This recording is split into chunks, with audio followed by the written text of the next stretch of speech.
fraca. A gente falando da janela partidária.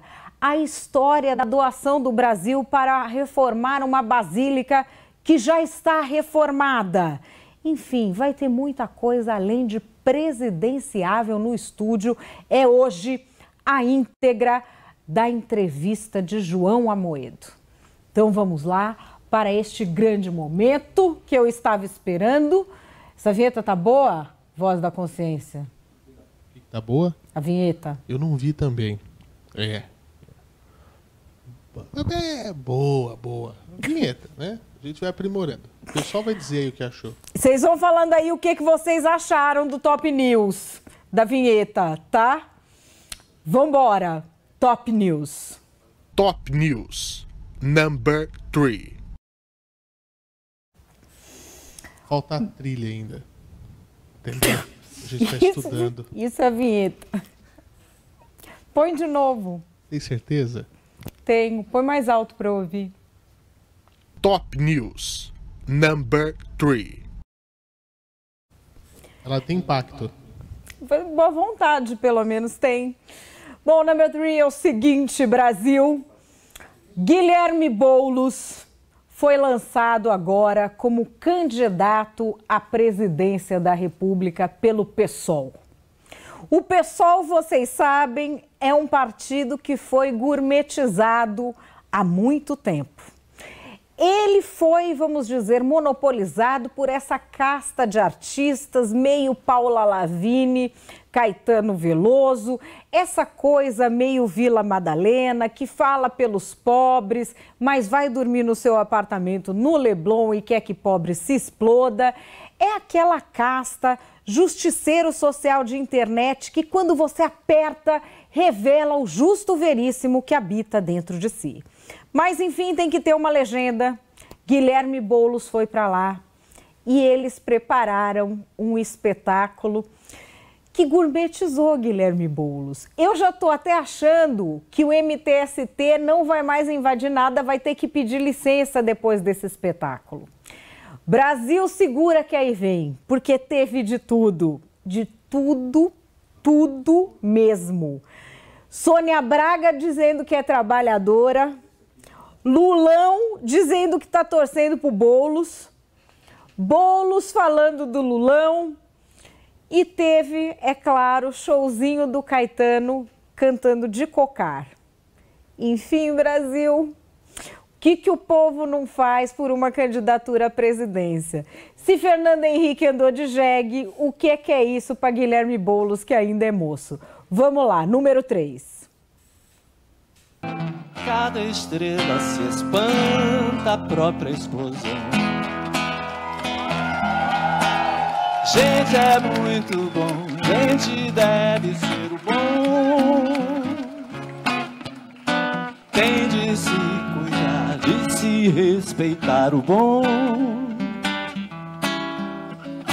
Está certo dizer que estrelas estão no olhar de alguém que o amor te elegeu para amar. E sem dúvida, nesse momento, nós temos que estar juntos para escolher o que é melhor para nós, trabalhadores do melhor país do mundo. Quando você veio conversar comigo uma vez, eu disse para você, Guilherme, eu sou o único cara que você não precisa conversar, porque eu jamais vou pedir para você não ser candidato. Até porque, se não fosse a minha ousadia, em 1982, 1989, eu não teria sido presidente da República. Eu sou muito grato pela solidariedade que você tem tido comigo pessoalmente, pela solidariedade que você tem tido com o PT, e quero te dizer que a gente está junto. Se um dia você quiser ir num comício meu, será um imenso prazer convidá-lo para ir no comício meu. Se a Manuela quiser vir, será bem-vinda. E se vocês um dia me convidarem, eu posso até no comício de vocês.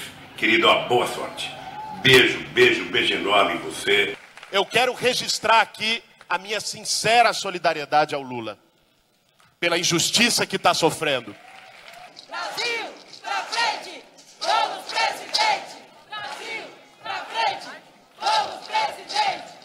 Virá impávido que nem Mohamed. que eu vi. Tranquilo e infalível como Bruce Lee. Virá que eu vi.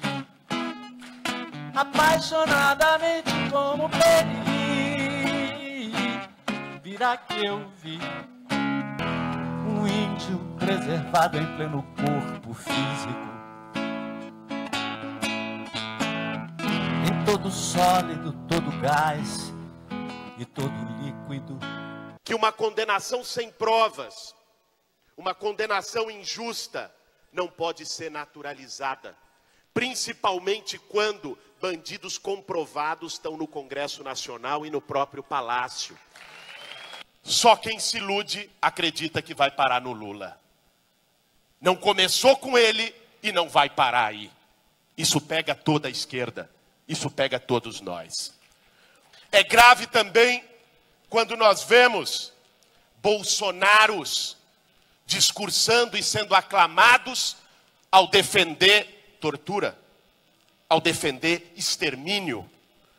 Quando um tanque do exército toma as ruas, é sinal de que o país não está bem. Mais do que isso, quando um tanque toma as ruas e parte da população aplaude, é sinal de que pode ficar pior. Enquanto os homens exercem seus podres poderes, montes e fuscas avançam os sinais vermelhos, talentos verdes, nós somos uns boçais. Bom, e como a gente vê nesse vídeo, se tem uma pessoa que não precisa de inimigo e puxador de tapete nesse mundo, essa pessoa se chama Guilherme Boulos. Foi enfiado no lançamento de candidatura, onde a figura dele foi gourmetizada por figuras geniais e novas, como Sônia Braga e Caetano Veloso, e Frei Beto, que eu nem pus o discurso porque não tinha ponto de corte, e falou menos do que o Lula, e durante o seu discurso falou mais dos outros do que sobre si mesmo. Cuidado com o fura-olho, viu? Porque nunca vi ninguém ter o tapete tão puxado assim logo na largada. É muita inveja, né? O pessoal tem inveja. O pessoal tem inveja dele. Eu acho. O povo ali tudo tem inveja. Não, eu acho mesmo. Eu acho mesmo, porque nunca vi uma pessoa ser tão sacaneada no lançamento de campanha. Enfim, é por isso que ele fez uma entrevista coletiva hoje também, que nós vamos saber daqui a pouco. Mas este foi o lançamento da versão gourmet de Guilherme Boulos. Lembrando que o PSOL faz isso com tanta veemência que nem os fundadores do PSOL conseguiram ficar nesse partido. Vamos ao número 2. Top News, number 2. A vinheta. Não, você quis estrear hoje o Top News, quis fazer. A equipe de produção teve tempo de elaborar um negócio assim, uma vinheta de impacto, né? Amanhã nós teremos o resto da vinheta. Hoje foi o que veio da verba da produção. Tá. Número 2 é o seguinte, Brasil. Qual é o maior golpe que está neste curso sobre o golpe de 2016? É o anúncio do curso. Hoje foi o primeiro dia do curso sobre o golpe de 2016 na UNB. Eu estudei em universidade pública. Minha família inteira tem muito orgulho disso, principalmente porque não precisou pagar a mensalidade que a gente nem tinha como mesmo. E desde que vi essa história de curso sobre o golpe, eu fiquei pensando, como assim, em apenas 2 anos, essa galera já produziu material específico para um curso, Brasil? Pelas minhas contas, eu conhecendo bem o ritmo da universidade pública, agora deve estar ficando pronto um material específico do curso do impeachment do Collor. Bom, fui dar uma olhada neste material sobre o curso que está circulando na internet. E surpresa, amiguinhos, o curso não é sobre golpe nenhum. O curso tem 5 módulos. Só um pedacinho de um dos módulos que fala sobre 2016. A história do curso começa em 1964 e ele é um catadão de tudo que você pode achar, dando um Google e em livraria. Não tem um pedacinho de papel que foi feito só para o curso. Vamos dar uma olhada. Aí é o arquivo, o golpe de 2016 e o futuro da democracia no Brasil. São 5 módulos. 1, do golpe de 64 à Nova República. 2, o PT e o Pacto Lulista. 3, democratização e desdemocratização. 4, das jornadas de junho à destituição de Dilma, que é nesse que entraria o tal do golpe. E 5, o governo ilegítimo e a resistência. Agora vamos adiante. Aí, das jornadas de junho, eu fui ver. É essa bibliografia, só tem isso. Não tem nada contra, não tem nenhuma visão oposta. Desses artigos, alguns eu conheço e alguns foram contestados porque eles têm erros cronológicos e erros de fato. São artigos que estão disponíveis na internet. Tem mais um? Coloca mais um. E aí a gente tem essa parte, o governo ilegítimo e a resistência, que são diversos artigos que foram escritos para outras coisas, que foi feito um catadão, é coisa que está aí na internet.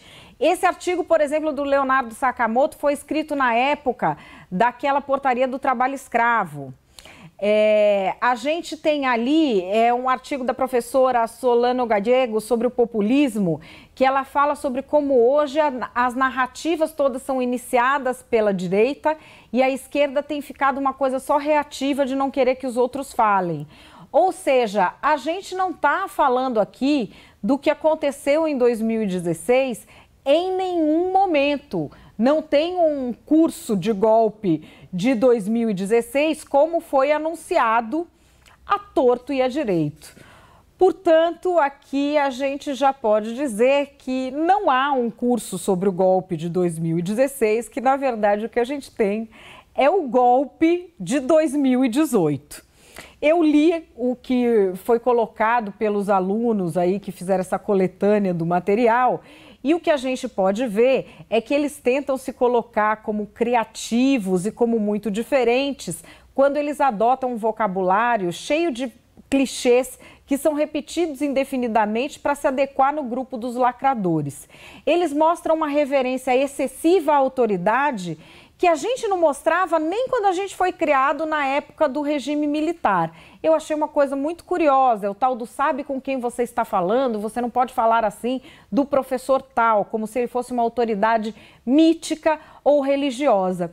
E, ao mesmo tempo, esses alunos não têm nenhum espírito crítico, porque foram eles mesmos que subiram os arquivos e não perceberam que nenhum desses arquivos foi feito especialmente para o curso que eles iriam cursar. Foi dado um Google e enfiaram esse catadão lá. O que você deve estar vendo na imprensa por aí é essa imagem. Tá vendo? A disciplina tem tais e tais objetivos.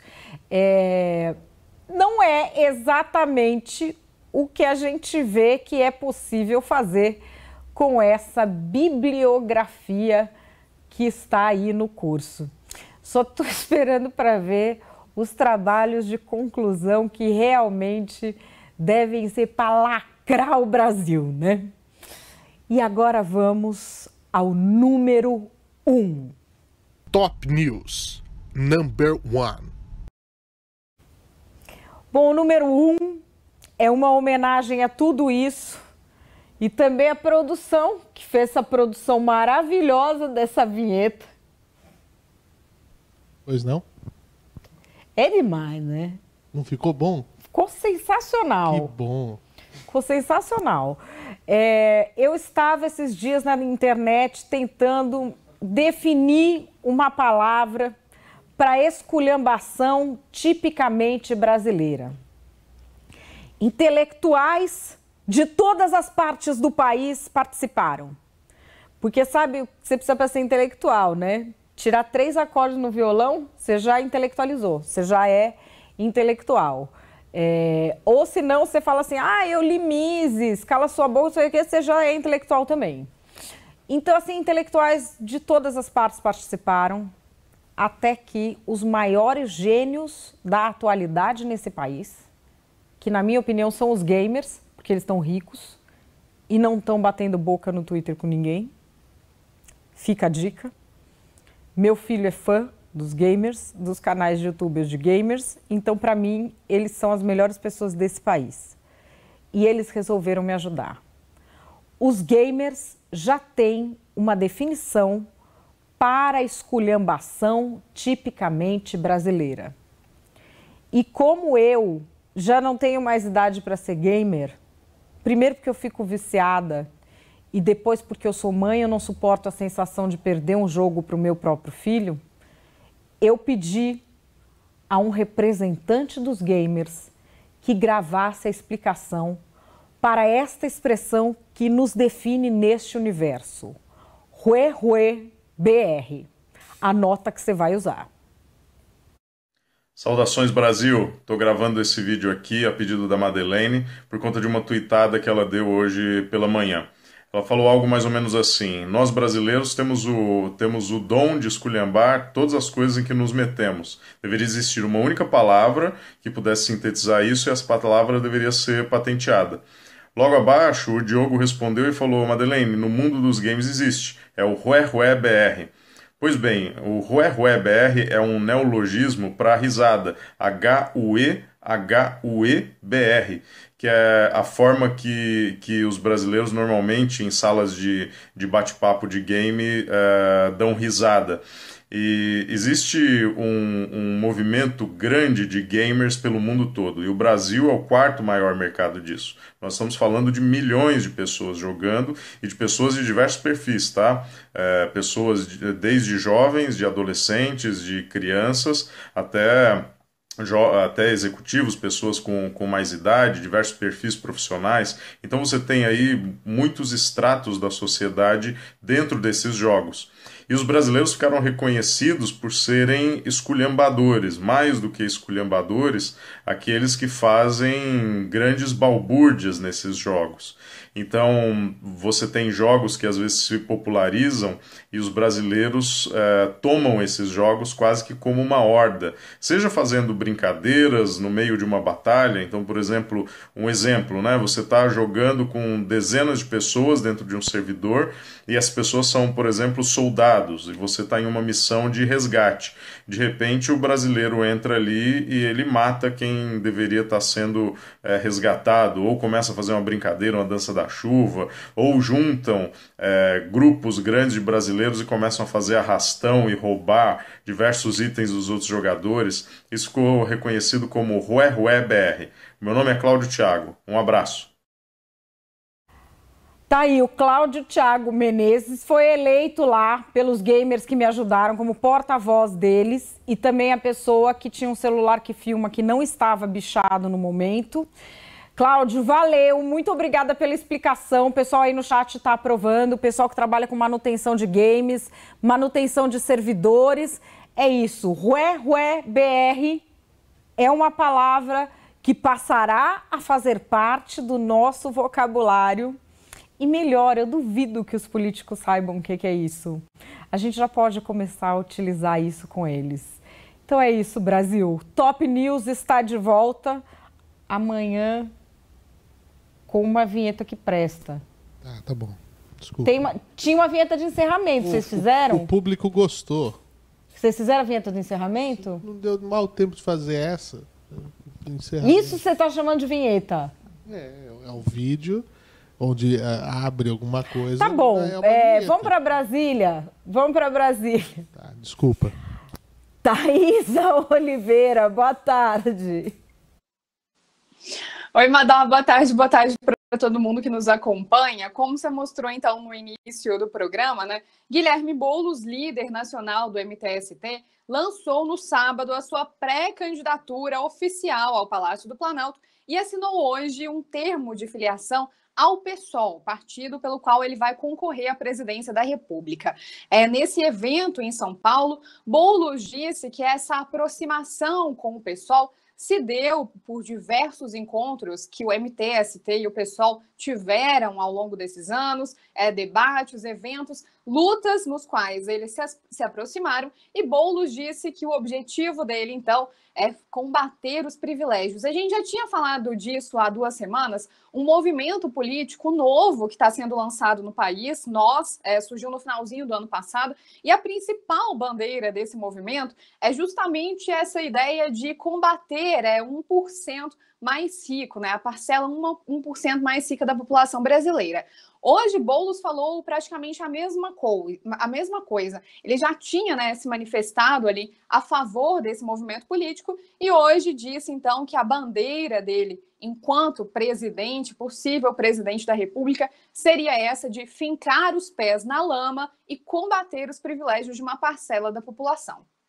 Aqui está se formando uma aliança para pensar um projeto, não apenas para a eleição desse ano, mas um projeto para o próximo período histórico, que dê conta dos desafios que estão colocados pelos 99% da população do nosso país, contra o 1% que sempre mandou por aqui, de bancos, de financistas, de rapinagem financeira contra a maioria do nosso povo.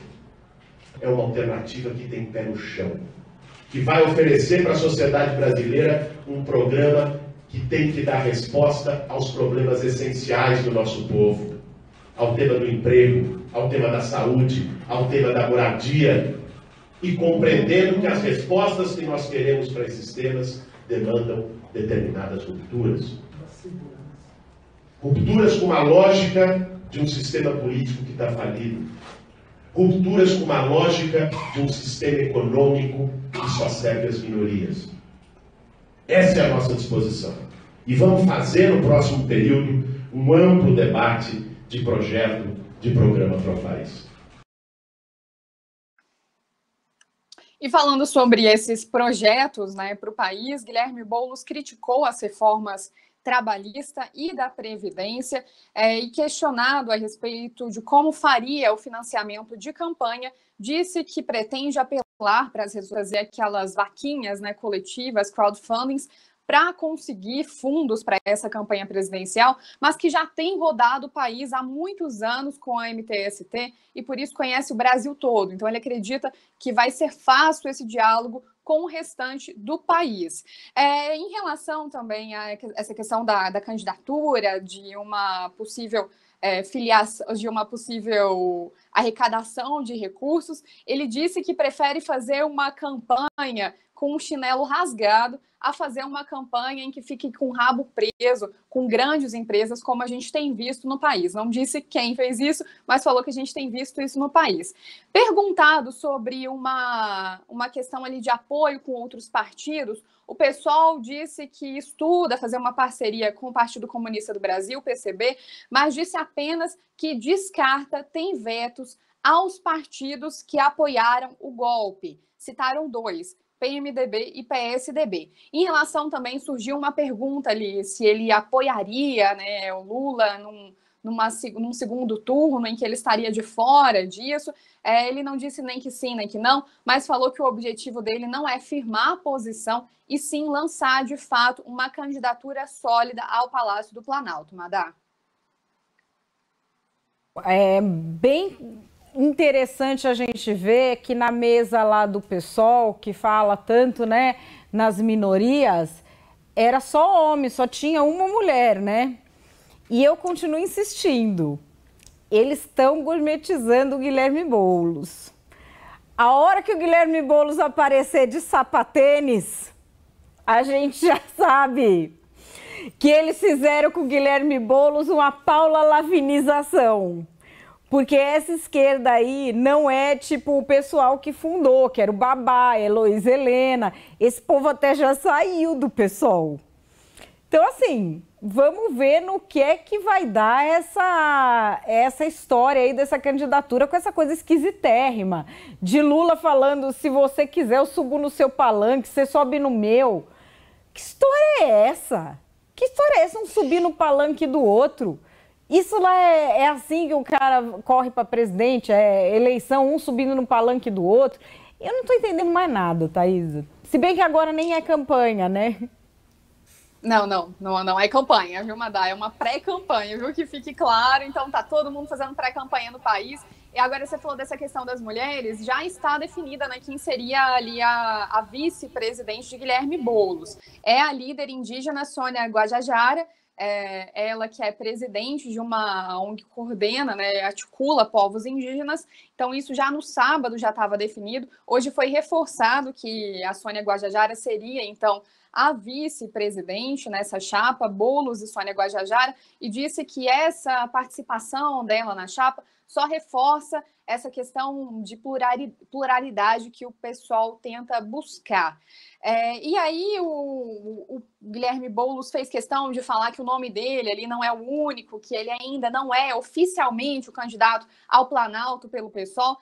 Isso porque existem outros pré-candidatos pelo partido, mas vai haver uma convenção nesse sábado, uma conferência partidária no sábado, que vai definir quem de fato vai ser o pré-candidato. Mas fato é, Boulos é até agora o nome mais forte do PSOL, sim, até porque o partido tenta lançar ali nomes estratégicos para aumentar a bancada, né, tanto na Câmara como no Senado. Hoje mesmo o pessoal disse que o objetivo dessas eleições é dobrar as bancadas da Câmara e do Senado. Então, assim, nos bastidores o que a gente sabe é que Guilherme Boulos ali é uma alternativa ao PSOL.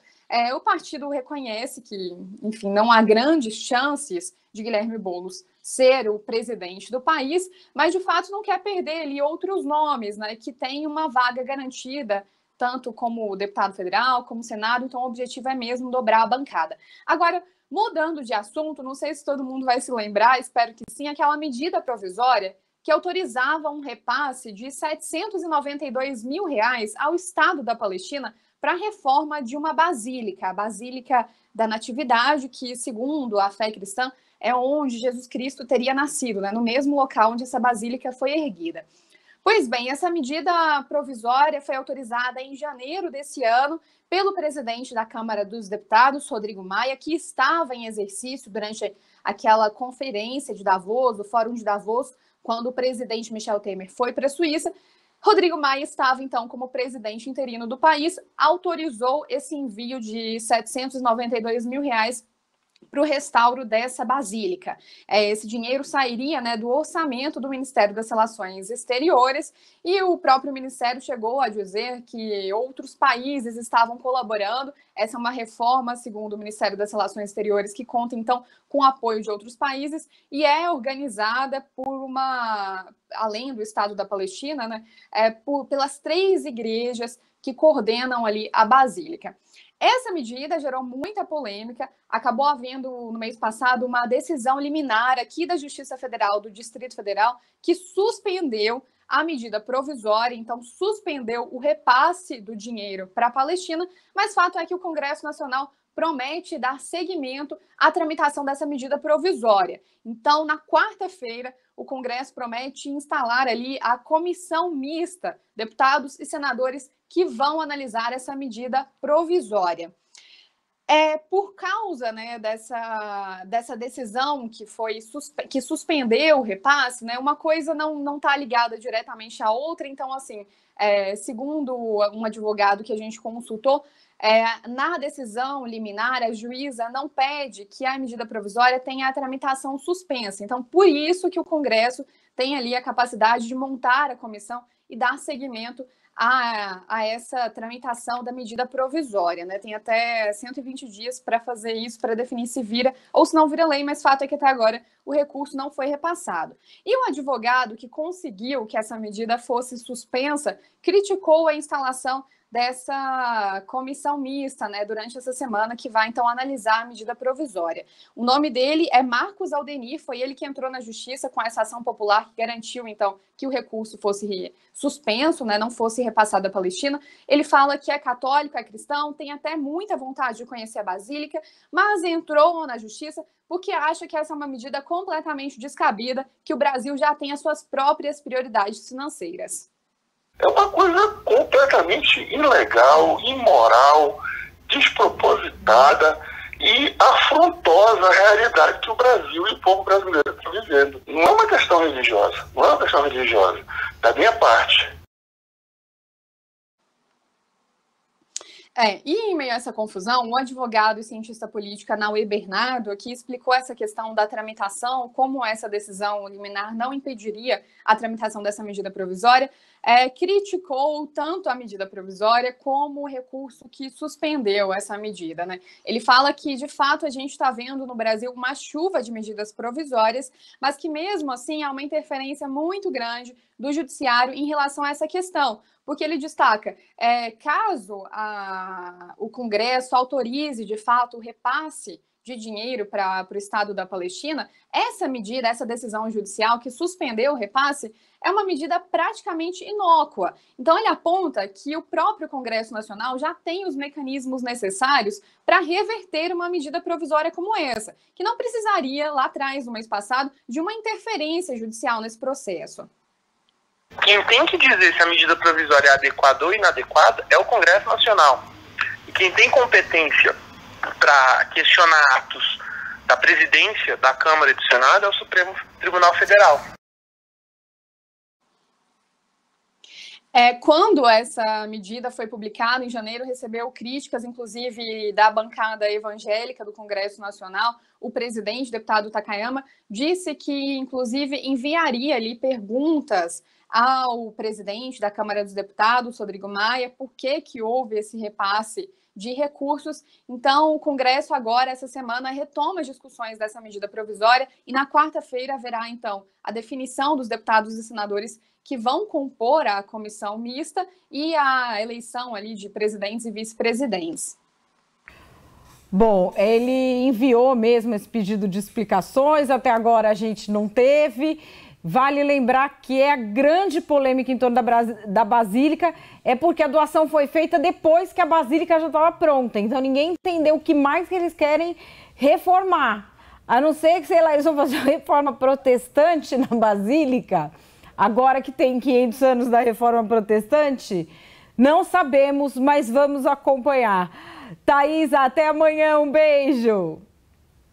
Até amanhã, um beijo.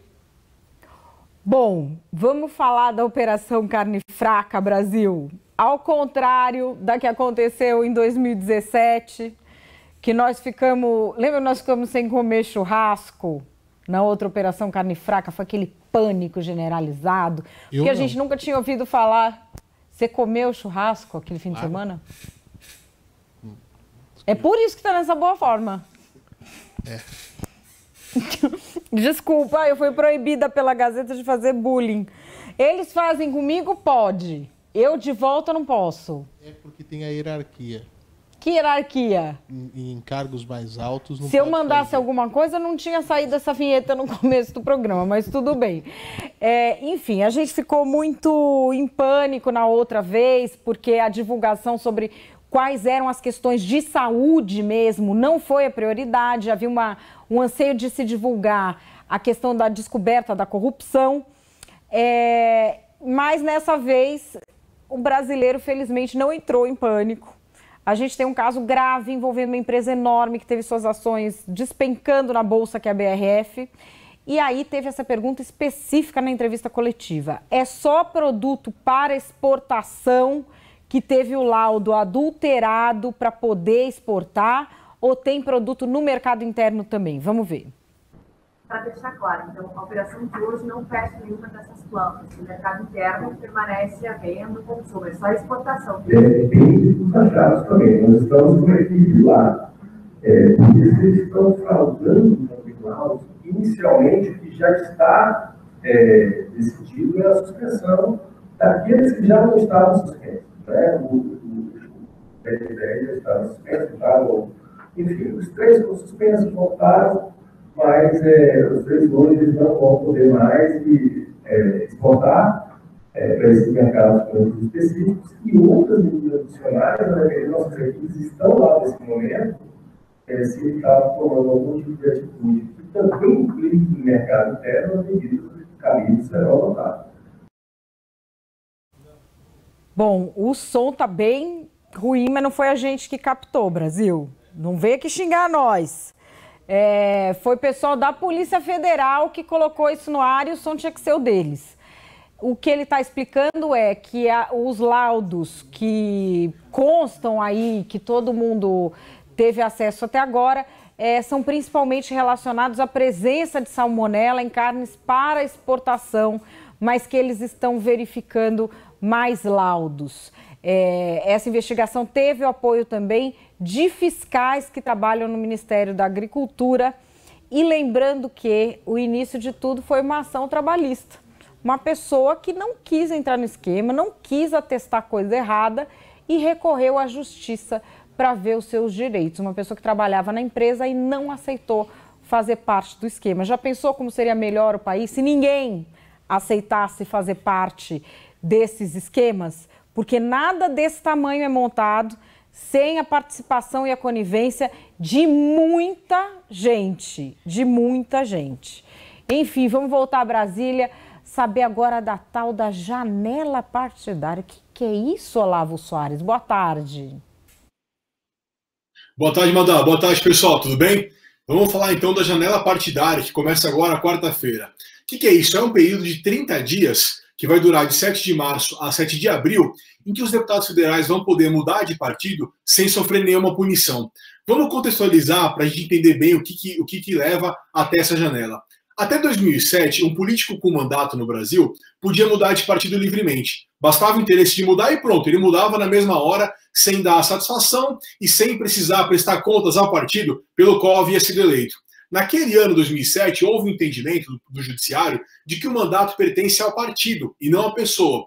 Com isso, decidiu-se, então, implantar a fidelidade partidária. Por causa dessa decisão, muita gente perdeu o mandato ou mesmo deixou de mudar de partido. Houve um maior respeito com os partidos vinculando com a eleição. Acontece que o pessoal achou que isso era muito rígido e em 2015 inventou essa tal janela. O que é isso? Então, como eu falei, um período de 30 dias para que os deputados mudem de partido sem sofrer nenhuma punição. Isso começou foi implantado em 2015, como vigora nos anos eleitorais, foi feito pela primeira vez em 2016. Naquela ocasião, 90 deputados mudaram de partido. A expectativa agora é de que 50 mudem de partido. E, assim, o que se tem verificado aqui em Brasília é que todos os grandes partidos devem ter mudança na sua bancada. O site Poder 360 fez um levantamento que verificou, por exemplo, que o PMDB vai ganhar e vai perder 10 deputados. O PR, Partido da República, vai perder 4 deputados e ganhar 7. 2 partidos devem ter as maiores alterações, os maiores crescimentos com a janela. Um deles é o Democratas, que já estava recebendo parlamentares nos últimos meses e agora nessa janela espera ganhar mais 10 deputados. O líder da bancada do Democratas, Rodrigo Garcia, de São Paulo, conversou com a gente, falou que ele espera que o partido feche a janela com 40 deputados. A gente lembra que em 2014, na eleição, o Democratas elegeu apenas 22 deputados. O outro partido que deve crescer bastante é o partido que vai protagonizar talvez a mais importante mudança dessa janela, que é o PSL, que deve receber ainda essa semana, já em definitivo, o deputado e presidenciável Jair Bolsonaro. Por conta da popularidade do Bolsonaro, do bom desempenho dele nas pesquisas, espera-se que dezenas de deputados migrem para o PSL, um partido que em 2014 elegeu apenas um deputado. E aí a gente se questiona, por que um deputado muda de partido? É por ideologia? Olha, pode até ser. No caso do PSL, como eu falei, muita gente de diversos partidos tem declarado apoio ao Bolsonaro. A gente tem identificado isso de parlamentares de diferentes partidos. Então, agora em que há uma candidatura quase que formalizada, o pessoal quer estar ao lado do deputado Jair Bolsonaro. O Democratas também passa por isso. É um partido de centro-direita, um partido histórico, que na época dos governos Lula e Dilma, e muita gente no Brasil não gosta de estar na oposição, acha que faz mal estar na oposição, então muita gente se afastou do Democratas. Acabou o governo Dilma, acabou o governo do PT, o pessoal voltou ao Democratas. Mas o principal motivo para um deputado mudar de partido não é ideologia, é o quê? É isso mesmo que vocês estão pensando, grana, dinheiro. Por quê? O financiamento de campanhas ele é derivado da bancada partidária. A imprensa tem destacado muito, nós aqui da Gazeta temos abordado, que tem virado uma verdadeira caça ao tesouro por parlamentares. De um lado, os deputados, os partidos querem ampliar suas bancadas, do outro, os deputados querem ter mais recursos para fazer suas campanhas. E uma análise que tem corrido bastante é de que os principais prejudicados nessa janela vão ser os partidos grandes, tradicionais, que devem lançar candidaturas a presidente e também aos governos estaduais. É o caso do PSDB e do PT, por exemplo. O que se diz é que esses partidos, por eles terem que destinar recurso a essas candidaturas maiores, não vão ter tanto dinheiro assim para dar para os deputados. Não à toa, a gente conversou hoje com líderes do PT e do PSDB na Câmara, e o que a gente ouviu foram muitas críticas à janela partidária. Primeiro, é uma situação complicada em relação a essa mudança de partido, pela principal motivação que está sendo a questão do repasse do fundo partidário. Gostaria que pudesse ter a janela, a liberdade nesse período de mudança, mas que não fosse isso o principal motivo, né? Quando esse se trata do principal motivo, realmente a política não vai bem. Eu acho que isso acaba reforçando, né? Essa característica fisiológica e a maneira como se estruturam, né? Siglas que não têm uma base programática, nenhuma consistência ideológica, né? Mas como a gente não trabalha nesse campo, a gente procura ficar o mais distante possível disso. Além desses deputados, eu conversei com um parlamentar de que vai mudar de partido. É o Alfredo Kaffer, do PSL do Paraná. Ele comunicou que ele quer deixar o PSL, entre outros motivos, por causa da chegada do Jair Bolsonaro ao partido. O Kaffer, ele declarou como o candidato dele a presidente o senador Álvaro Dias, que é do Podemos. A opinião do Kaffer sobre esse mercado que está aberto para os deputados é de que isso é causado também pela proibição das doações particulares, as doações de empresas, né? A gente lembra que essa vai ser a primeira eleição geral de presidente, governador, deputado, federal, senador, em que não vai vigorar a doação empresarial, doação de CNPJ. Então vamos conferir a relação que o Kaffer faz disso com esse mercado que está colocado. Infelizmente colocaram regras de financiamento eleitoral extremamente engessadas, onde praticamente o recurso que o deputado tem para uma campanha vem do fundo eleitoral, e aí acontece essa discrepância, né? Essa situação que, no meu ver, é lamentável, né? Deveria ser livre como era. Na verdade, o Senado não votou a PEC de liberação de financiamento empresarial, né? Era o que estava funcionando, estava se aprimorando cada vez mais com regras,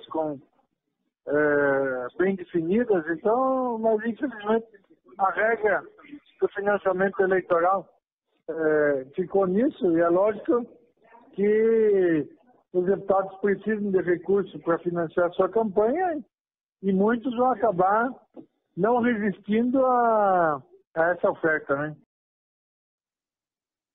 A expectativa, como nós já falamos, é de 50 deputados federais mudarem de partido nessa janela de agora. Esse número corresponde a cerca de 10% dos deputados. Lembrando, a janela fecha no dia 7 de abril.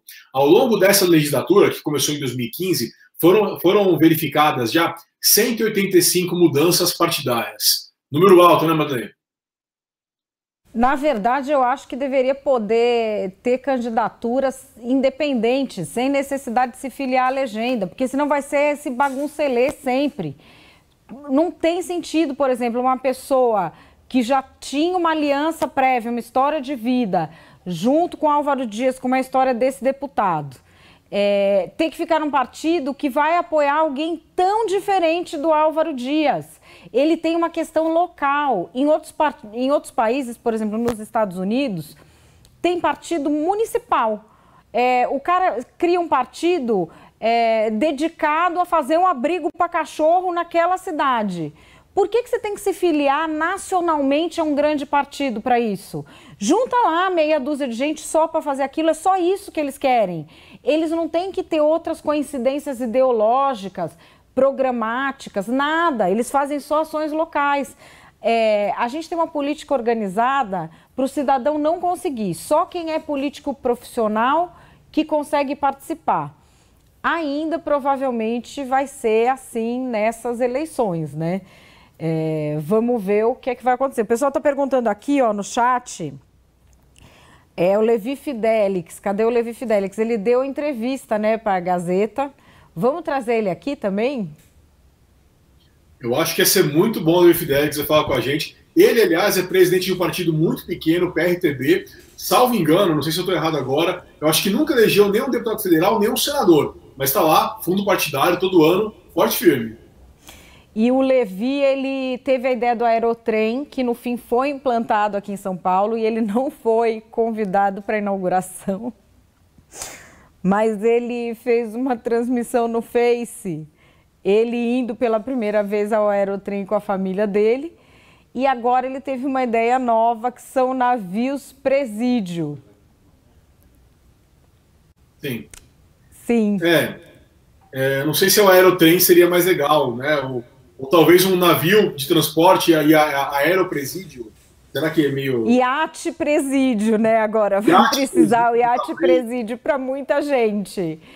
Enfim, assim, nós vamos continuar trazendo os presidenciáveis aqui. Olá, volta amanhã. Um beijo, tchau. Valeu, até amanhã, pessoal. Diga, estamos em contato com o Dr. Ray também. Mentira. Nós vamos trazê-lo. Mas eu não pus na pauta o Dr. Ray. Mas ele dá audiência. E ele faz umas consultas grátis. Eu não falei que era para trazer o Dr. Ray. É que você falou do meu peso, eu vou fazer uma lipo. Aí a gente ia fazer uma permuta. Eu não falei para trazer o Dr. Ray. A lista que eu coloquei não tinha ele. Está crescendo nas pesquisas. Bom, gente, não é ele, não é o Dr. Ray que está aqui na nossa lista. Só o Levi, tá bom. Só o Levi. Os outros vocês já têm a lista aí. Mas agora... Agora eles estão querendo no chat, Dr. Ray, só porque você falou. Desculpa, eu sei o que o público quer, né? Por isso que eu fui contratado. Nós vamos terminar igual o Faustão terminou em tempos atrás, assim. Vamos parar por aí. Agora nós vamos à entrevista completa. Eu te mandei aí um WhatsApp sobre o Boulos. Depois nós vamos pôr no final do programa as contribuições que vocês estão mandando para mim, pelo Twitter, pelo Face. No final do programa a gente vai colocar. E agora sim a gente vai à entrevista completa, presidenciável aqui no estúdio. Eu trouxe para conversar com a gente o João Amoedo, que é o presidente do Partido Novo e se lançou pré-candidato à presidência da República. A gente já colocou um trechinho dessa entrevista para vocês na sexta-feira. Agora vamos à entrevista completa.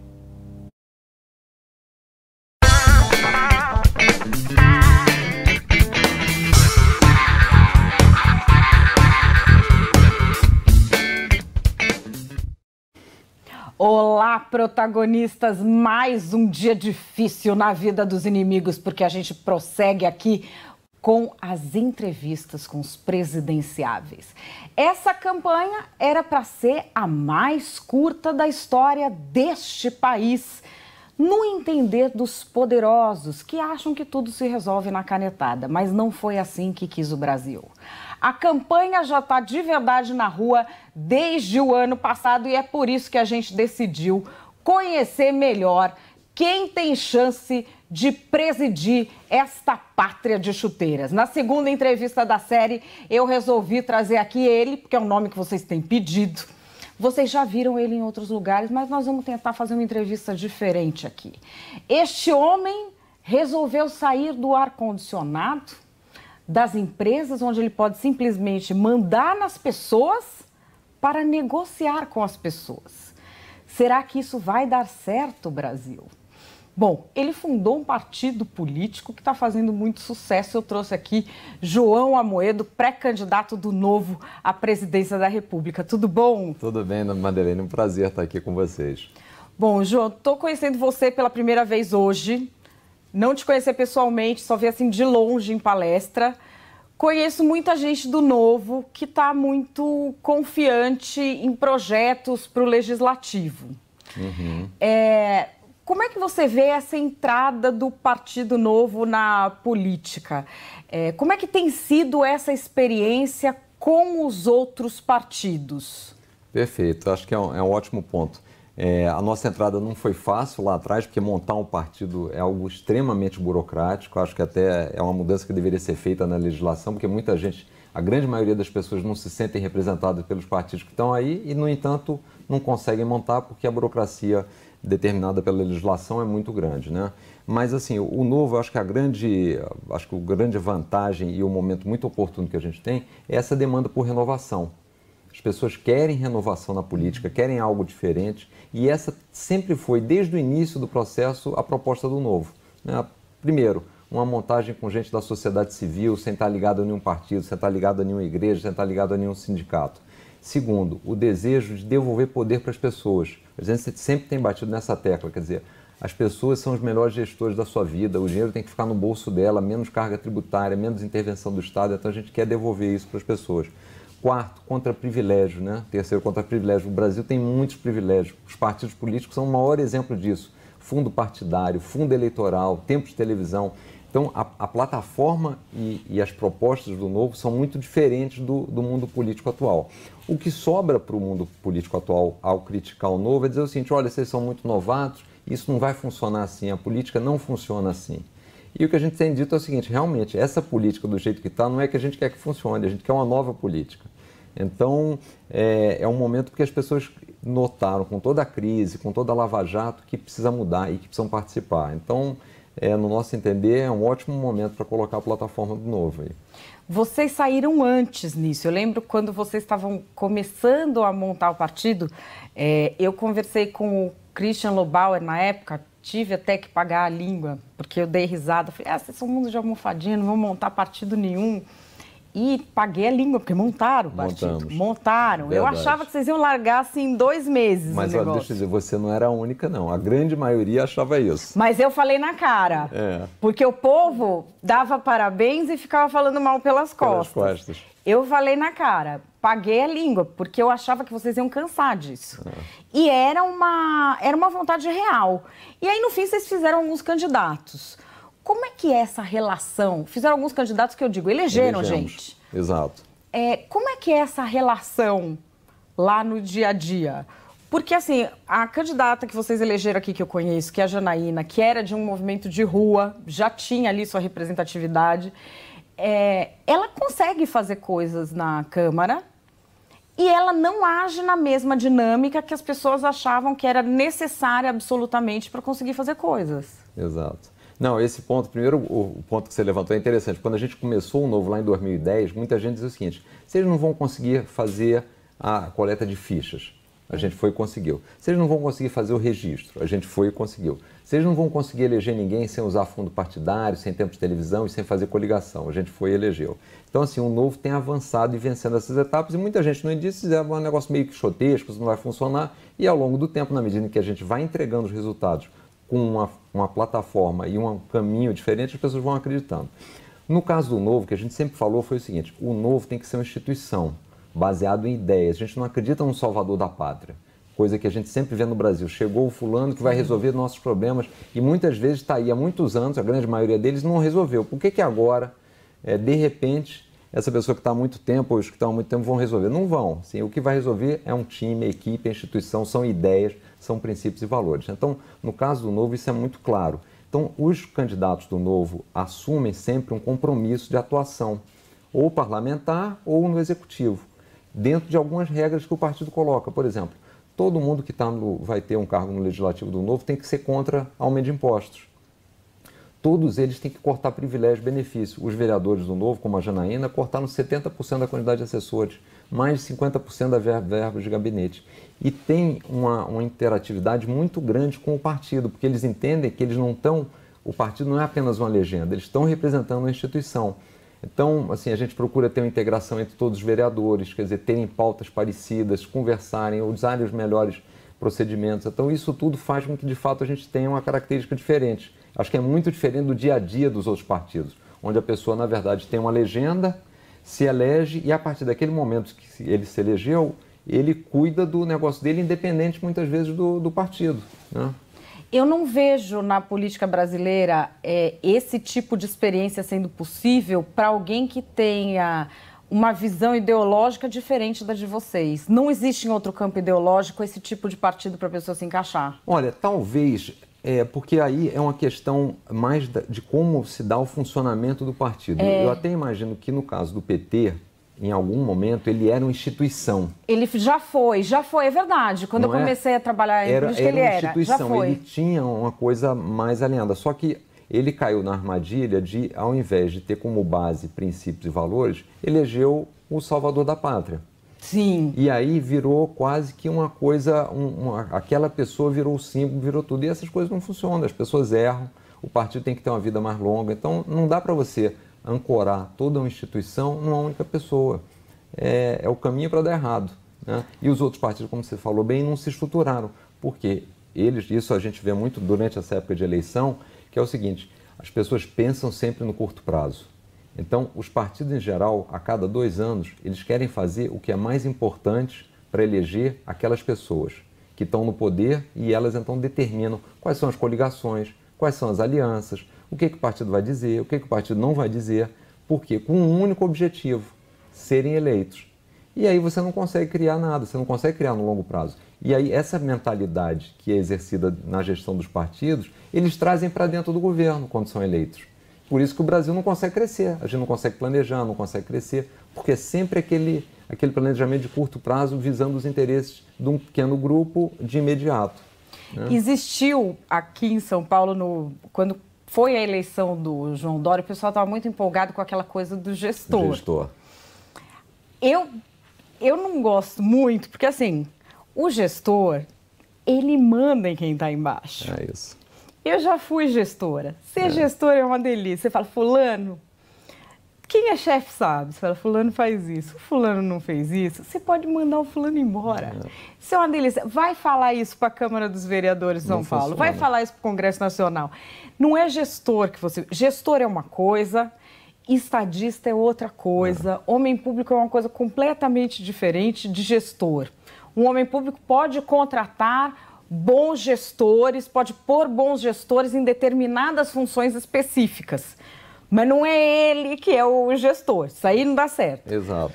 Agora, o seu perfil é um perfil de empresário. Eu queria que você contasse como é que é essa história. Você vai aguentar as pessoas, não te obedecendo? Não, assim, primeiro, a gente sempre pensa, eu sempre penso isso na questão da equipe. Em todos os lugares que eu passei, eu nunca consegui fazer nada que não fosse motivando e trazendo o time para pensar parecido. Então, primeira coisa, você ter gente boa e alinhar os objetivos, para você não ter agendas diferentes. Você está pensando no negócio mais de longo prazo e a sua equipe está no negócio de curto prazo, isso não vai funcionar ou vice-versa. Então, alinhar as agendas. Agora, então, acho que no Brasil, como você falou bem, a gente precisa de gente que tenha visão para mudar o modelo de Estado. A gestão é importante? Porque a gente está num estado caótico das coisas. Os serviços públicos são muito ruins, então alguma coisa a gente tem que melhorar. Mas essa não pode ser a prioridade das pessoas que a gente vai eleger. Até porque, aí eu acho que é um alerta importante, que é bom a gente deixar claro para todo mundo que está nos assistindo, que é o seguinte, esse conceito de que eles vão eleger um gestor que vai cuidar da vida deles, está errado. É isso que a gente está ouvindo há muitos anos e não funciona assim. As pessoas é que têm que cuidar da sua própria vida. O Estado não pode atrapalhar. Então, na medida que a pessoa diz, eu sou um ótimo gestor, vou cuidar da sua vida, ele está dizendo o seguinte, olha, você não sabe muito bem o que fazer, paga aquele imposto para mim, que são 150 dias do seu trabalho, e eu vou gerenciar isso para você. E assim, a gente chegou nesse modelo de Estado que não consegue crescer, não consegue prestar bons serviços. Então, o nosso conceito é diferente, é dizer para as pessoas, você é gestor da sua vida. Eu estou aqui para fazer o mínimo, porque você é que tem o dever e sabe como fazer melhor a gestão da sua vida. Então, é um pouco desse conceito. Então, eu não acho bom a ideia de que uma pessoa que está concorrendo a um cargo à presidência da República se venda como um grande gestor. Eu acho que é o seguinte, ele tem que ter uma visão do Estado que a gente precisa para o Brasil, que é um modelo diferente do que a gente está aí. Só que por que esse modelo está aí hoje? Porque ele concentra privilégios numa classe política pequena, numa determinada elite econômica, e ninguém quer mudar isso, né? Então, o que as pessoas estão sentindo, a tal da renovação que todo mundo está querendo, que procura nos partidos que não acha, é uma renovação desse modelo, que não deu certo. Mas você faz parte dessa elite econômica. Por que você abriria a mão de privilégios? Porque, basicamente, é o seguinte, eu entrei no Novo, justamente o que me deu, a condição que eu tive para entrar no Novo foi ter uma carreira bem sucedida na vida privada. Comecei lá de baixo, como estagiário, trainee num banco, fui crescendo, e isso me fez entender das mudanças que a gente precisa fazer e principalmente me dar condição para entrar num processo político e mudar isso, porque o meu interesse, desde que eu entrei no Novo, é melhorar a vida das pessoas, fazer um mecanismo, um sistema que as pessoas possam viver melhor. Mas aí conta a história aí. Você começou como estagiário, trainee no banco, mas por quê? Porque a sua família não tinha dinheiro ou a sua família tinha dinheiro e falou assim, não, mas você vai ter que ser desde o trainee, não, porque na verdade, senão você não vai aprender nada nessa vida, vai Não. aprender a ser gente. Como é que foi? Essa história é interessante. Minha mãe é de Natal, Rio Grande do Norte, e meus tios lá tinham uma pequena empresa de engenharia lá. E meu pai era médico, de Belém do Pará, eles vieram, casaram no Rio, né? E eu fui estudar, eu estudei no colégio e queria fazer engenharia, e queria trabalhar com engenharia. No último ano eu fiz cálculo estrutural, cheguei a calcular alguns hotéis, construção de um hotel, de um prédio, e aí por conta de um amigo de corrida, ele falou, João, tá abrindo um processo seletivo para trainee no Citibank. E na época que eu me formei, o mercado de trabalho estava horrível para engenharia. A grande maioria das pessoas que se formaram comigo foram fazer concurso público, trabalhar na Petrobras. E aí eu falei, olha, eu não gosto de banco, nunca fiz nada em banco. Ele falou, não, mas vai lá. E aí eu fui, e aí entrei no processo de trainee, e aí fiquei 2, 3 anos nesse banco. Aí tive um convite para vir para um banco que estava se formando aqui em São Paulo como gerente, e aí fui evoluindo no mercado. E aí fiquei 25 anos no mercado financeiro, por acaso. O que eu gostava de fazer e pretendia fazer era engenharia. Então fui parar em banco, e aí, em determinado momento, a gente estava conversando, eu falei o seguinte, bom, eu gostaria de levar práticas da iniciativa privada para o mundo público. Não é possível que a gente pague tantos impostos e sejam tão ruins. Será que não dá para fazer alguma coisa? E aí, quando eu me aproximei de alguns políticos, a conclusão imediata foi, não dá para mudar o modelo, fazer uma mudança estrutural se a gente não tiver novas lideranças. E a nova liderança no mundo político vem para um processo seletivo. Então tem que ter um partido. Aí eu olhei na época, eram 2010, tinham 27 ou 28 partidos, falei, bom, nesses aí a gente não consegue entrar, não consegue mexer e tem a mesma filosofia. Então o que a gente tem que fazer? Tem que começar do zero. E aí foi mais ou menos assim, aquela história que você vai vencendo os desafios, vai vencendo as etapas e aí surge a nova. Então você nem planeja muito. Foi o mesmo raciocínio pelo qual eu também não pretendia me candidatar à presidência da República. Eu queria ficar na gestão do partido. Em determinado momento a gente falou o seguinte, não, o Novo, nesse momento de país, com as ideias que ele tem e com as opções que a gente tem que ter uma candidatura. A gente tem chance, a gente quer mostrar ideias novas, quer aproveitar um momento em que as pessoas estão sedentas por ouvir coisas diferentes e a gente tem que se apresentar. E aí fui para essa etapa. Então é assim, as coisas, você sabe, as coisas na vida, você não tem o controle de tudo, né? Então você vai fazendo aquilo que você acha que está certo. Você tem sido uma voz importante nessa questão do discurso liberal, mas também uma voz importante em pensar um modelo de Estado, em pensar um programa de Estado de longo prazo e não uma proposta de governo para ganhar a eleição. João, você acha realmente possível a gente, antes de morrer, ver implementado um programa de Estado que eu saiba, sei lá, que o meu filho vai poder ver isso, que o meu neto vai poder ver isso no Brasil? Eu acho. E vamos lá, por que eu acho bastante viável? A gente não pode esquecer que o poder não está nas pessoas em Brasília. O poder está no nosso voto, no voto de cada brasileiro. Somos nós que colocamos lá o Sérgio Cabral, a Dilma, o Zé Dirceu, o Renan Calheiros. Somos nós.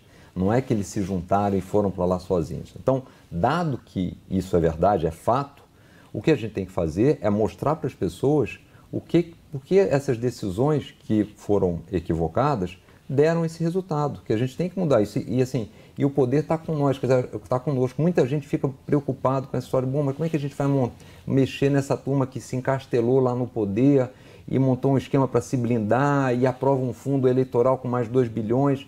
É simples. É só votar em outras pessoas, é só tirar essas pessoas daí.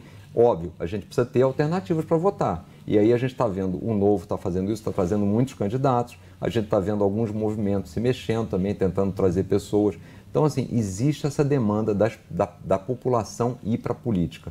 E acho que a primeira providência que a gente tem que fazer é justamente atacar essa ideia de quem vai para a política está indo porque quer se aproveitar. Porque ao fazer isso, a gente só mantém a mesma turma que está lá. Então, essa é a filosofia que a gente tem que quebrar. A turma que está indo deve ser admirada, se for boa, e deve ser apoiada. Isso que você está falando é porque a gente vê muitas pessoas que fizeram movimentos de rua que quando a pessoa decide ir para a política, fala, tá vendo? Ele fez só porque queria ir para a política. É óbvio que queria ir para a política. Ele ia ficar o quê?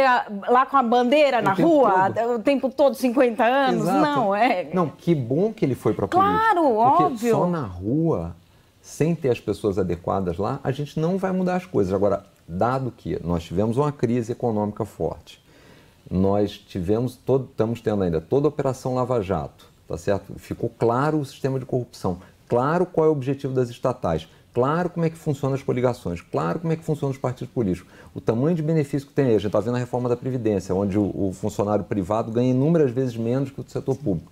Então, é um castelo de privilégios. Por isso que a conta do Brasil não fecha. Os serviços são ruins, a educação não melhora, saúde péssima, segurança nem se fala, e mesmo assim as contas não fecham, porque os privilégios estão concentrados. Então a gente tem que mudar isso. Agora, quem está no poder vive desses privilégios. Será fácil? Não, não será fácil.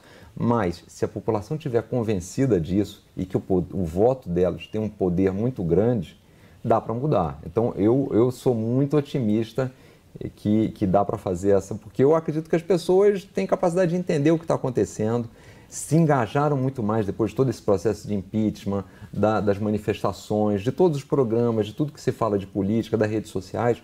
Então, o momento é esse. A gente tem que fazer uma faxina na turma que está aí. A hora é agora. Não estou falando mal contra ninguém, mas simplesmente assim, é um modelo que só interessa a quem está no poder, não interessa ao restante dos brasileiros. Sim. Né? Então, a pergunta que a gente tem que fazer é o seguinte, vamos mudar isso ou não? Depende de quem? Só de cada um. Agora, isso que você está falando de reger a vida por princípios e valores, em vez de separar por pessoas e timinhos, não é a prática do Brasil. Não é. E quando é a sua prática, ou pela sua cultura familiar, ou porque, sei lá, vou te falar que é uma coisa muito difícil. Primeiro porque, vou falar, produção, eu tenho o apelido pelas costas de Darth Vader. Por causa disso. Porque eu não tenho coração. Porque, primeira coisa, eu não tenho coração. Agora fica segurando a risada, mas eu sei muito bem o que as pessoas falam de mim pelas costas. Porque aqui o que se espera é um grau de condescendência com a incompetência, mesmo quando essa incompetência é uma forma de corrupção, porque ela está gerando um prejuízo muito grave para outra pessoa. A incompetência no serviço público é corrupção. Você não pode pôr uma pessoa incompetente em uma função. Mas, assim, aqui o que se espera é que você tenha peninha de um, feche o olho para a corrupção do outro, porque ele é bonzinho, ele fez isso, mas foi na melhor das intenções, em vez de ter princípios e valores. E a gente vê isso na escolha, eu fico perplexa, assim, na escolha de candidatos. As pessoas, desde que o mundo é mundo, quando se escolhe um ídolo humano, quando você coloca no lugar da religião um ser humano, na história da humanidade nunca deu certo. Nunca deu certo. Nunca. Não tem nenhuma vez que deu certo. Aí as pessoas fazem de novo. Eu não sei se nessa coisa dos privilégios, por exemplo, de repente, assim, não, mas eu tenho um avô que é desembargador aposentado, vai mexer no dele também? Aí o outro tem, não, mas meu tio é deputado, ele tem umas passagens, não sei o quê. Quando começar a mexer nisso, eu não sei se as pessoas vão começar a achar que é over. O problema é o seguinte, é que as pessoas têm a percepção que esse dinheiro do tesouro dá em árvore, às vezes. Sim. Então elas não estão entendendo que aquilo está saindo do bolso dela, ela está trabalhando mais, está tendo gente desempregada para pagar imposto, porque as empresas não conseguem investir, as pessoas não conseguem empreender, e aquilo está indo para pagar esse privilégio. Então, essa relação entre o custo e o benefício que está tendo para terceiros, às vezes as pessoas não têm essa associação, porque durante muitos anos sempre foi vendido para a gente, e a gente via isso sempre todos os debates eleitorais, eu vou resolver isso, eu vou aumentar o salário mínimo, eu vou construir tantas escolas, como se fosse tudo o dinheiro que cai do céu, e ninguém dizia como ia fazer. A crise mostrou que as coisas não são assim, que tem uma conta para ser paga, né? Então, eu acho que isso vai fazer com que as pessoas tenham um alerta. Segundo, eu concordo 100% com você, a gente tem que mudar essa filosofia. Um negócio que eu sempre falo no Brasil é o seguinte, a gente tende a dizer o seguinte, o sucesso é mal visto, o bom é o vitimismo. Não é assim que a gente vai produzir uma sociedade que vai prosperar. O sucesso só é ruim quando ele é feito de forma indevida, quando é feito com financiamento subsidiado do dinheiro público, quando é feito através de corrupção. Mas quando a pessoa se esforça e tem sucesso, ela tem que ser admirada, ela tem que ser um exemplo. É assim que funciona nas nações que crescem, né? E o vitimismo, você tem que ajudar a pessoa, mas aquilo não pode ser virar um objetivo de vida, a pessoa viver de ser vítima. Então, acho que esses mecanismos vão ter que mudar. Concordo com você também que tem essa ideia da gente endeusar algumas pessoas. Mas eu acho que a gente tem que separar, especialmente nas eleições desse ano, é o seguinte: uma coisa é uma pessoa que você gostaria de ter uma conversa no bar, outra coisa é uma pessoa que você gostaria de convidar para sair, para conversar, para fazer alguma atividade. Outra coisa é a pessoa que você quer estar lá para na verdade, estar administrando o seu país, para te representar. A gente tem que fazer essa separação, senão a gente vai estar de novo fazendo escolhas nas quais a gente pode se arrepender. É verdade, aquela coisa, aquela paixão violenta, a pessoa vai lá e limpa a sua conta corrente. Acontece com muita gente por aí. O negócio é olhar direito o documento, qual é a intenção. Exato, assim, e olhar muito mais. Acho que no Brasil a gente tem que aprender isso. Mais importante do que o discurso é a prática. O que a pessoa fez, quais são os princípios, como é que ela atua, porque senão a gente vira refém do discurso, aí é muito fácil. A pessoa fala aquilo que você quer ouvir. Muita gente faz pesquisa para justamente saber o seguinte: o que as pessoas querem ouvir, e eu vou falar o que elas querem ouvir, em vez de falar o que você gostaria de falar, o que é ser correto, o que você julga correto, né? Acho que essa é uma grande diferença aqui no Novo, a gente tem batido muito nessa tecla. Nós falamos aquilo que a gente acredita. A gente quer vender os conceitos que a gente acha correto e explicar por que a gente está vendendo os conceitos que a gente julga corretos, e não fazendo uma apologia do que as pessoas estão querendo ouvir, porque para fazer isso seria só ser mais um, e aí não precisa, né? Vocês têm insistido muito na questão de privatização de estatais, enfim, todo mundo sabe disso. A minha dúvida é, de que tamanho vocês acham que o Estado deve ser? Olha, assim, você identificar o tamanho do Estado é difícil, até porque acho que isso vai mudar durante o tempo. Quanto menor puder ser, melhor, porque isso significa que as pessoas estão tendo capacidade de se resolverem sem a atuação do Estado. É óbvio que tem áreas que o Estado tem que estar, que são áreas essenciais, como segurança, como defesa das fronteiras, como a questão da moeda. Mesmo assim, isso começa a mudar na hora que você começa a ter criptomoedas. Então, o mundo vai fazer com que a gente vá questionar sempre esse patamar do que é o Estado ideal. Mas a única certeza que a gente tem hoje é que, claramente, o Estado brasileiro está muito acima do que deveria ser de tamanho.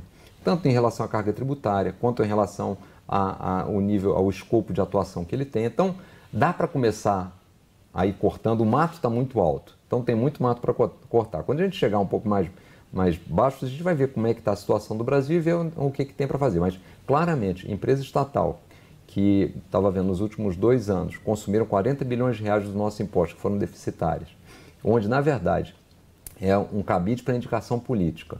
A gente está vendo aqui o Correio, por ineficiência, tendo que aumentar as tarifas porque a gestão é péssima.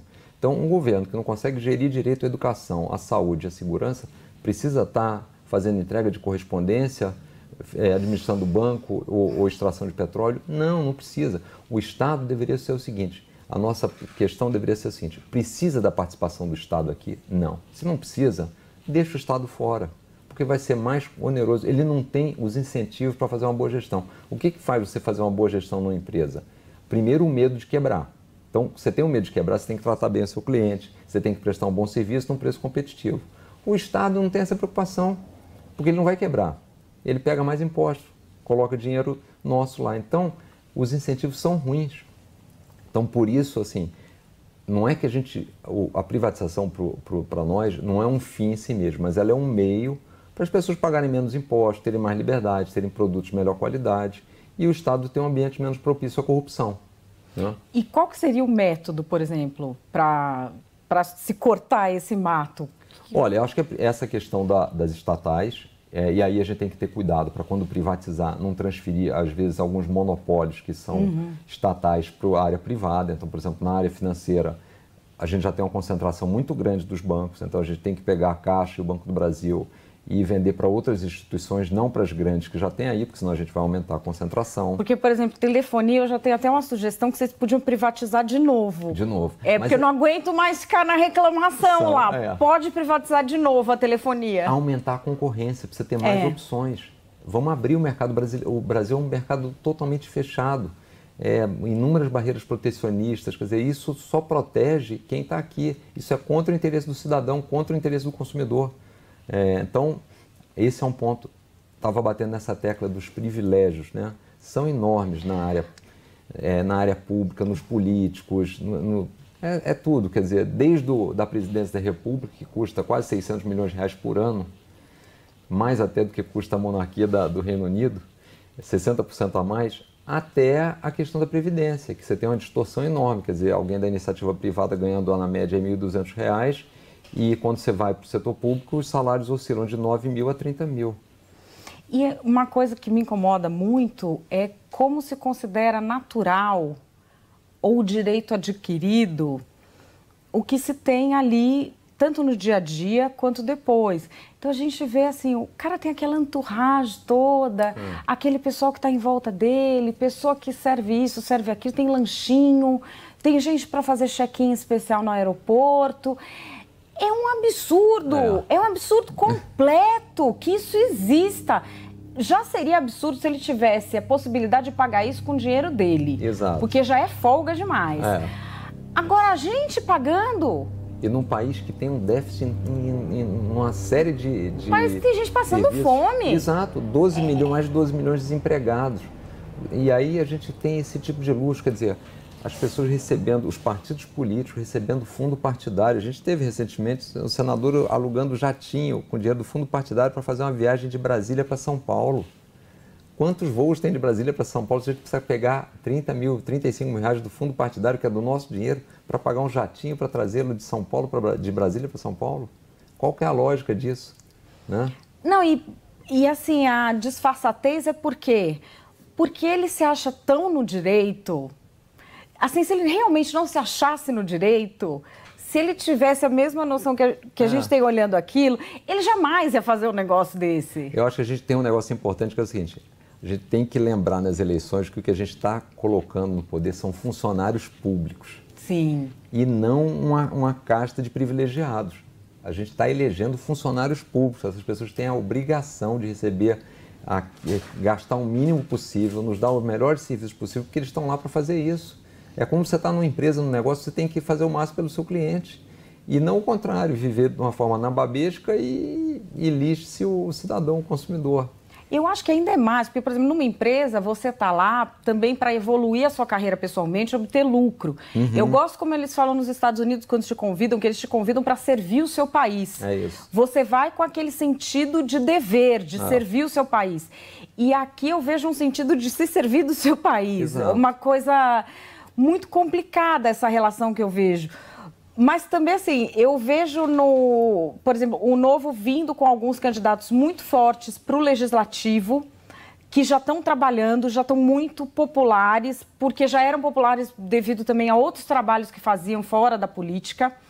Agora, no Executivo, como é que vocês se veem colocados? Vocês fariam, por exemplo, aliança com outros partidos? Vocês fariam... Essa é a minha dúvida. Eu acho que vocês podem ser o fiel da balança, de repente, em algumas eleições. Assim, só para pegar um ganchinho que eu queria só comentar essa história de servir, isso é tão verdadeiro, esse comentário que você fez, que é o seguinte, quando você está servindo, você vai ser síndico no condomínio. Você fica lá 2 anos, 3 anos, depois você quer sair e passar para o outro. No Brasil, deveria ser um serviço à comunidade. Então, o que seria razoável? Você vai lá, fica lá 4, 8 anos, depois você volta para a sua profissão e sai do poder. O que a gente vê no Brasil é que as pessoas, quando vão para lá, não querem largar nunca mais. Querem se perpetuar no poder. Quer dizer, tem alguma coisa errada nessa dinâmica. Na questão de coligação, a gente tem dito o seguinte, o Novo não tem problema em vir a fazer coligação. Está até previsto no Estatuto do Partido. A única coisa é o seguinte, a gente não vai fazer coligação por conta de tempo de televisão. A gente vai fazer coligação em cima de princípios, valores, uma pauta mínima. Obviamente não precisa ter uma identificação com 100% das pautas, mas pelo menos aquelas essenciais. Então, dentro desse critério, a gente está aberto, dependendo do momento, a avaliar. né? E agora nós teremos candidatos ao governo em 4 estados, eventualmente em 5. Quer dizer, vamos ter aqui em São Paulo, em Minas Gerais, Rio Grande do Sul, Distrito Federal e eventualmente no Rio de Janeiro. Tem como fazer campanha sem fazer caixa 2? Tem. A gente fez, inclusive, campanhas baratas. Basta o quê? Você usar as mídias sociais, andar bastante, fazer bastantes eventos. E tem um negócio que eu gosto de mencionar, que é o seguinte: você tem um bom produto. Se você tem um bom produto, é mais fácil você vender do que você tem um mau produto. Quando você tem um mau produto, você acaba tendo que gastar muito para promover esse produto, né? Especialmente se esse produto tem uma rejeição, que é o que acontece com boa parte dos políticos atuais. Então, a gente já teve essa experiência em 2016, quando a gente elegeu os 4 vereadores. A gente fez campanhas baratas, usou muito as mídias sociais e todos eles tiveram boas votações, né? Agora, o que eu vejo também muito é vocês fazendo uma campanha dizendo o que vocês pensam, acreditando muito nisso. E assim, eu acho que o Brasil é ao concurso em 2 coisas: esculhambação e hipocrisia. Por quê? Por exemplo, pensa bem, esses jornalistas todos, meus colegas, que você vê, cobrando moralidade, probidade, assim, de todo mundo, né? Até das outras galáxias. Uhum. Se nunca ninguém tivesse recebido 1 centavo por fora de caixa 2 em campanha, nunca teria sido feita nenhuma campanha dessas com caixa 2. E eu tô falando isso porque eu já saí de campanha no primeiro mês sem receber, não recebi até hoje, porque queriam pagar em caixa 2. E eu sei todo mundo que recebeu. Então, assim, as campanhas não teriam acontecido. As pessoas cobram dos outros a probidade que não tem. E isso é visto como ser honesto no Brasil. É vociferar. Vocês acham que tem como competir com honestidade num ambiente em que hipocrisia também é lida como honestidade? Porque a gente tem esse povo todo aí no poder com a complacência do povo brasileiro. É verdade. É uma mudança de cultura que eu acho que também passa por uma mudança grande em que a educação dê possibilidades reais para que as pessoas tenham uma vida digna e não só a esperteza. Porque hoje a esperteza dá mais possibilidades de vida digna do que a educação. Madalena, esse é um ponto que, assim, o Brasil necessitará passar por uma mudança do Estado brasileiro, desse modelo. A pergunta que eu acho que fica é o seguinte, que é mais ou menos como a reforma da Previdência. A reforma da Previdência, ela tem que ser feita porque a conta não fecha. A pergunta é, se vai fazer agora ou vai fazer um pouco mais para frente? Porque a realidade nos obrigará a fazer isso. Sim. O que a gente entende e que seria melhor para o país como um todo é que quanto mais cedo a gente puder fazer essas mudanças, melhor. Porque a gente vai pagar essa conta em algum momento. Então, o que a gente está sempre dizendo novo é o seguinte, olha, vamos tentar fazer essas mudanças logo, esse modelo de Estado, trazer seriedade, deixar de lado essa hipocrisia, porque em algum momento, se a gente continuar nesse roteiro, a gente vai ter problema.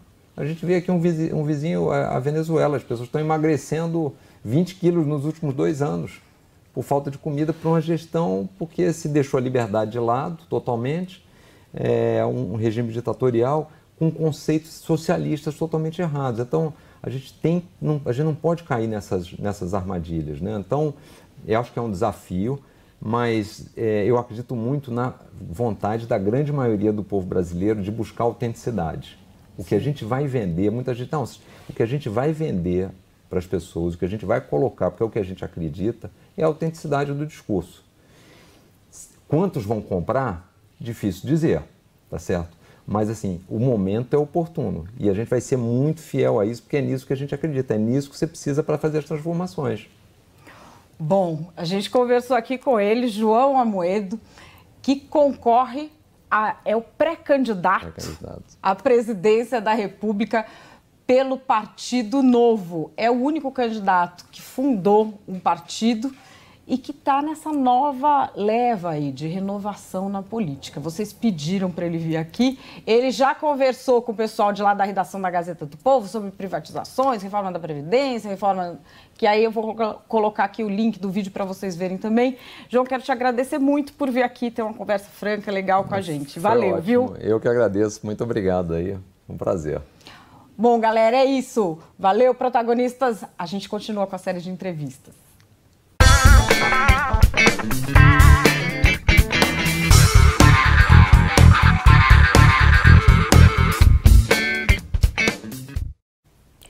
Essa foi a entrevista do João Amoedo, do Partido Novo, que é pré-candidato à presidência da República.